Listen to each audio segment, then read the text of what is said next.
time for my first guest. She became America's Mom on shows like The Middle and Everybody Loves Raymond. Now she has a new book out called Your Second Act.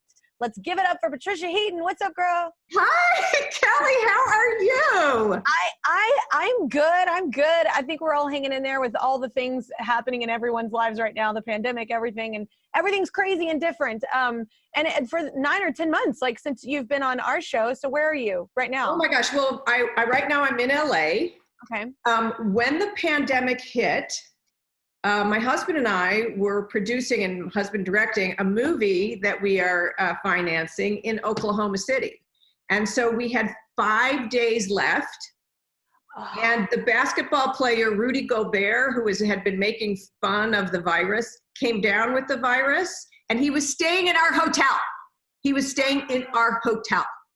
So they had to evacuate the hotel, and then we had to shut down the production with 5 days left. Oh my gosh, what are the chances? 5 days left. That's horrible. Yes. Oh my God. Well, so what have you been doing? I hear you've been baking a lot. Well, yeah. I mean, we came home. 2 of my sons were working on the movie, so they came home with me. Mm-hmm. And then I have another son that was in school here in LA. So now I went from empty nest back to having 3 of my 4 sons at home. That's kind of cool. It's kind of cool, yeah. And I had a cookbook out a while ago, and that's come in handy. And I wish you were here because we've got some apple pie muffins here that are really good. No, I saw apple pie muffins. I have apple pie muffins.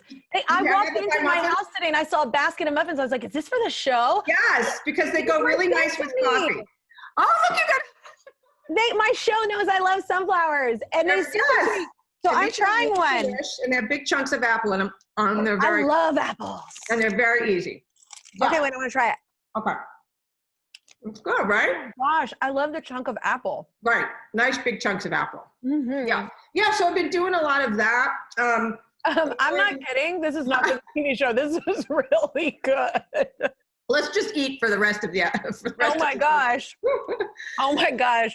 Yeah. So did y'all celebrate anything like during lockdown? We had birthdays. Here's the thing. In July, it was 2 years since I've had a drink because 2 years because as we said, I don't think I'm going to have grandkids for many, many years. And when they come, I'll probably be about 75. And so I need my brain, like, I don't want to be that drooling grandmother in the corner, that you have to go kiss and then run away from. I want to be an active, so I haven't been drinking to preserve my brain, right? Yeah.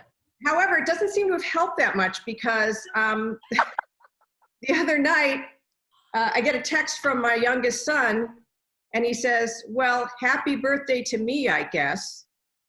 And I realized, Kelly, my mother did this once in June. Not only was it his birthday, it was his 21st birthday. Oh no! I'm at the top of the stairs. This was like before the pandemic, so he was still at school. I yelled down the stairs, "Dave, we forgot Dan's birthday!" Dave was like, "Oh my God!" So and it's 21st birthday, so I felt so bad that I started texting every celebrity friend that I have. And I gave them Dan's phone number. And I said, "Please, will you text my son Dan? It's his 21st birthday. I forgot. Please just text him, wish him happy birthday, tell him I'm a terrible parent." And Dan was very impressed. First of all, his roommates at college were very impressed that Ashley Tisdale was texting him. So, oh my gosh, she's so nice. That's so nice. And she was having a conversation with him. She told me later, her husband said, "Who are you texting?" And she said, "A bunch of college boys." But the best one was Ray Romano sent me a video, or sent Dan a video, and then he sent it to me, and it's really funny what he said. I think you have it. Hey, Dan, I know it's a little noisy. I understand it's your 21st birthday according to my calendar. I guess your parents don't have the same calendar that I do, but I keep track of things. So happy 21st birthday. So wait, speaking of Ray though, the last time you were on here, you were talking about that you were going to maybe go play golf with Ray, right? Did that ever happen? It's not happened. In fact, just last week is the first time I've golfed in months because of the pandemic. So Yeah. I know, I think he was just at Pebble Beach, but I haven't been able to golf with him. I want his life. Okay. Just like hanging out at Pebble Beach. Like, so Patricia, besides baking, have you been working on anything else at home? My Spanish, I started taking Spanish through an app through Duolingo. Me too. Oh my, yes. But unless you like immerse yourself, because so here's the thing, I can read it really well. Yeah. And I can speak it like if I'm like, you know, and when it comes to communication, it's so fast. I lose it. I don't know the difference between one word or if it's like two different words because they say it so fast. Well, the woman's voice on it, when you have to repeat what they say or you have to type what she said, she's tricky because she like mushes words together. I'm like, slow down. You know? I know. And if I'm not looking at it, that's the only thing is I'm really good at looking at it. My memory of vocabulary is all right, but and I'm still like early on because I just have a lot going on, but I just mean like, I can't, the communication part, I'm like, whoa, that is so hard. And I love how the owl shames you. Like he'll email you, like he will email you and be like, we miss you, tear. And I'm like, oh my God, I'm getting shamed by an app. Or you make a mistake and he floats onto your screen and goes, hang in there. Yeah, hang in there, loser. Like it's like, thank you. Like, okay, well, you've got a new book out and it's called Your Second Act. So obviously the title infers what it's probably about, but go ahead and tell us.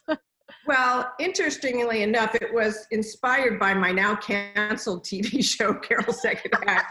I love you. Yeah. I'm like, what? Wait, what? Yeah. But actually it kind of is appropriate because now I'm having to like do that next thing. But you know, listen, the fact is a lot of people during this pandemic, they've either lost their job through no fault of their own because of the pandemic, or they've been working at something for a long time and they've had these months to just reflect on their lives. And listen, we've all seen how sort of precious life is and how, you know, we can't take anything for granted. And so we know that we have to really use our time on this planet wisely and to be doing what we really want to do. So I think a lot of people have had time to reflect and think maybe when we all get back out there again, I might want to do something different. And so this book is just really, it's like wonderful, wonderful stories of personal friends of mine and then just some people we researched who have changed their life, usually because of some unforeseen circumstance that came into their life. And it's really inspiring, and it's little changes like an industrial carpet salesman who became an actor, or it's huge changes like an NFL player who became an opera singer. There's lots of different stories, and there's pages in here where you can take notes and start thinking about how their stories inspire you. Maybe it's sparking you to start trying something new. So I think it's a good time for this book because I think people need some inspiration.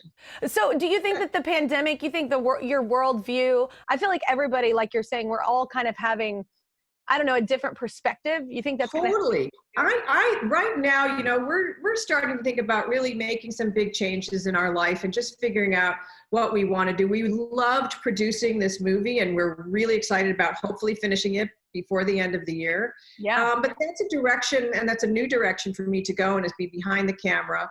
You know, assist my husband, and I loved it. I loved being behind the camera. Oh my gosh. I just thought watching these actors who have to really G it up every time. And I mean, I kept thinking, why did I think acting was fun? Because I'm watching these actors and I'm so relieved I'm not doing it right now. But I mean, of course I love acting, and it'd be fun to do another show, but I'm really digging this producing thing a lot. So, you know, we'll see what happens. You have to look at it as an exciting challenge as opposed to approaching these new things with fear.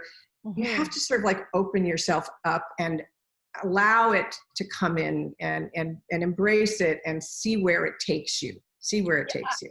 Honestly, like, and I don't care if we air this or not, but, and I think my life specifically right now, like there's just a lot going on, and it's one of those things where you can get down about it, but I also have this conversation with myself and I'm like, you know what, this is opportunity, and I know it's challenging, and I know it's not exactly what anyone planned or whatever, but it's one of those things. I like the messaging of your book too, and this whole pandemic in perspective is literally that it's okay. Like, opportunity presents itself. You have no idea what that will be. And you have no idea what beauty might come from the, darkness or the hard times. And I think that's really cool I love the whole vibe. I love that you named it Second Act and you said it's off your canceled show, but that makes you one of my favorite people ever, just your humor. But I think it's a really good message. And I think you're right. I think it's more important now than ever for people to have that. So thank you so much for coming on my show again. Kelly, thank you for having me. It's so good to see you. It's good to see you too. And everybody, you can get Patricia's new book now. It's called Your Second Act.